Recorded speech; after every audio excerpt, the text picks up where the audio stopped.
प्रेमियों को नमस्कार। जैसा कि यज्ञोपवीत यानी जनेऊ बनाने की जो प्रक्रिया थी मैंने शुरू से बताया था।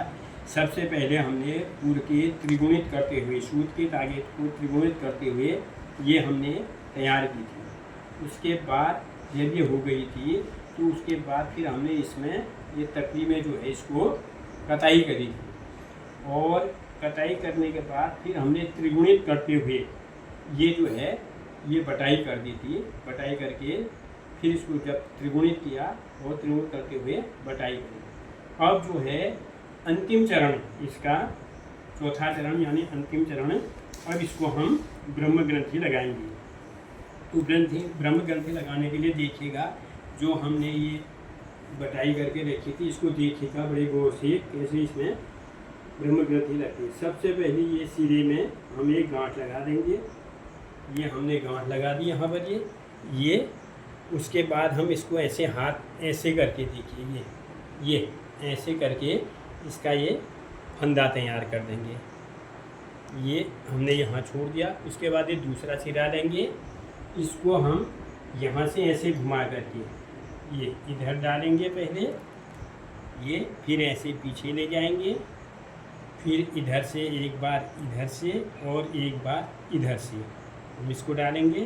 फिर यहाँ पीछे से अंदर की तरफ से लेके फिर इसको हम फिर दोबारा करेंगे।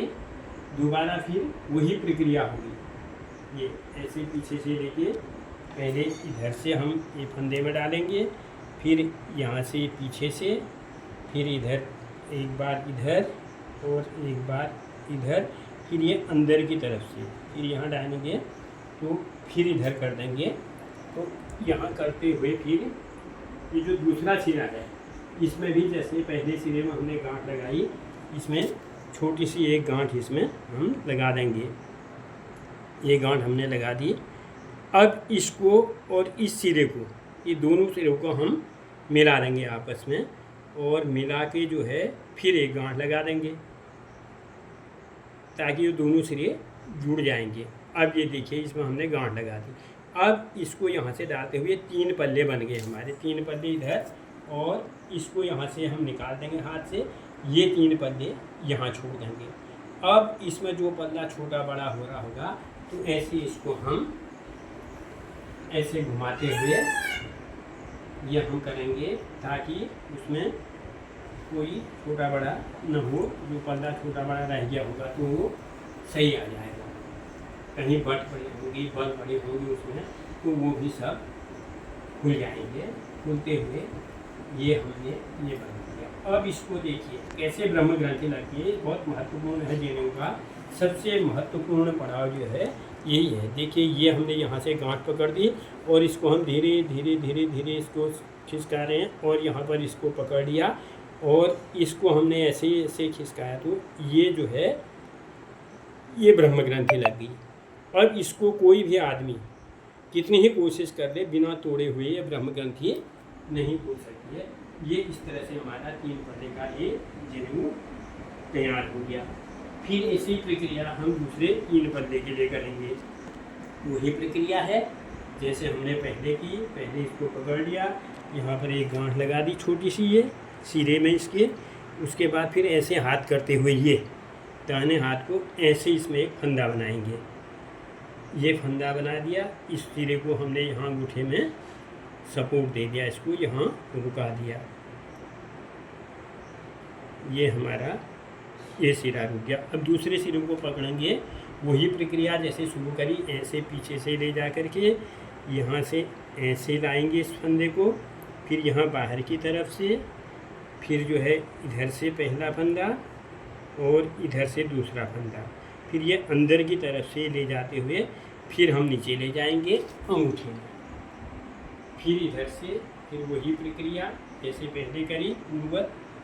ये इधर से डाल दिया और ये इधर से और ये फिर इधर से और ये इधर से, फिर अंदर की तरफ से, फिर इसको हमने यहाँ पर ले लिया और ले लिया। फिर यहाँ फिर वही प्रक्रिया आ गई कि इस सिरे को देखते हुए लास्ट के सिरे को इसके इसके सिरे में फिर वही गांठ लगा देंगे हम जैसे पहले वाली में लगाई थी।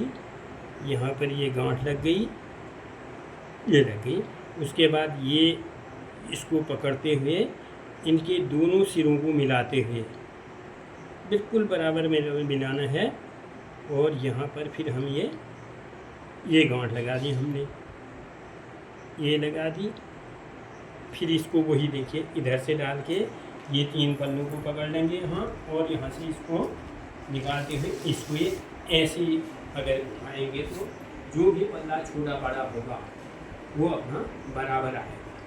तो ये प्रक्रिया हम करते हुए इस तरह से जब तक ये बराबर नहीं होगा, या जब तक इसमें जो बल पड़े हुए हैं या कहीं ज़्यादा बट देने से कोई इस तरह का वो अगर रहा होगा तो खुल जाएगा, तो जनेऊ बराबर आ जाएगा। अब हमने ये कर दिया। फिर वही बात है, ये ऐसे खिसकाएंगे, इस गांठ को जो है गांठ लगाई है जो हम इसको पकड़ लेंगे, फिर ऐसे धीरे धीरे धीरे धीरे धीरे धीरे से खिसकाएंगे इसको। ये यहाँ गांठ के अंदर डाल के इसको हम ऐसे दाएं हाथ से इसको पकड़ते हुए दाएं हाथ से इसको खिसकाते रहेंगे तो ये लग गई हमारी ब्रह्मग्रंथि। अब इसको कोई नहीं बोलता। अब ये 3 पन्ने की होगी। दूसरी जो हमने पहले बनाई थी उसको हम इसके साथ मिला देंगे। अभी बिल्कुल बराबर ये जनेऊ बैठेंगे। देखो छोटी बड़ी हुई थी थोड़ी, तो हम दूसरा पल्ला लेंगे, दूसरा जनेऊ लेंगे तो इससे मिल जाए। छोटा बड़ा नहीं करना है, क्योंकि बाद में जो है जब आदमी पहनता है तो वो छोटा बड़ा होने में उसका एक पल्ला जो है कमजोर पड़ जाता है, तो टूटने का डर लगता है। ये देखिए ये बिल्कुल करेक्ट मिल गई। इसके साथ ये दोनों सिरों को हम यहाँ पे मिला देंगे। अब ये है जो ये हमारी जनेऊ तैयार बन गई। और इससे पूर्व में मैं भी हमने जो कुछ जनेऊ बनाई थी मैं दिखाता हूँ आपको। इतनी जनेऊ मैंने ये तैयार की है, देखिए ये। अब इसको उलझे, इसके लिए इसमें हम ये जनेऊ की ताली में ऐसे इसको डाल देंगे। अब ये हमारी बिल्कुल इतनी जनेऊ जो है तैयार हो गई, 6 पत्ते की जनेऊ तैयार होगी। और इसके बाद की प्रक्रिया, इनको हम फिर सर्फ में, पहले तो हम रेठे के उसमें होते थे पहले, लेकिन आजकल अब सर्फ में इनको धुला जाएगा ताकि ये गंदे न हो।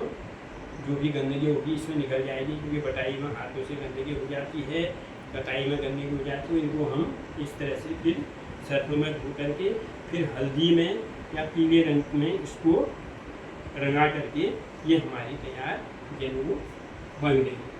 तो सभी धर्मप्रेमियों से अनुरोध है कि इस प्रक्रिया को, बहुत कठिन प्रक्रिया है, और अगर एक बार ये प्रक्रिया आ जाए तो फिर सबसे सरल लगती है। तो सभी से अनुरोध है कि आप इस वीडियो को देखते रहें और लाइक कीजिएगा, शेयर कीजिएगा, सब्सक्राइब कीजिएगा, और जितना हो सके लोगों को इसके बारे में बताइएगा। आज के समय में जो है इस तरह से जनेऊ पाना बहुत कठिन है। अगली पीढ़ी हमारी जो है इस तरह से कोई सीखने वाली नहीं है। तो कई बार मैं कह चुका हूँ कि इस तरह से कई जानकारियाँ मैं आपको इस चैनल के माध्यम से देते रहूँगा, तो इसको देखिएगा।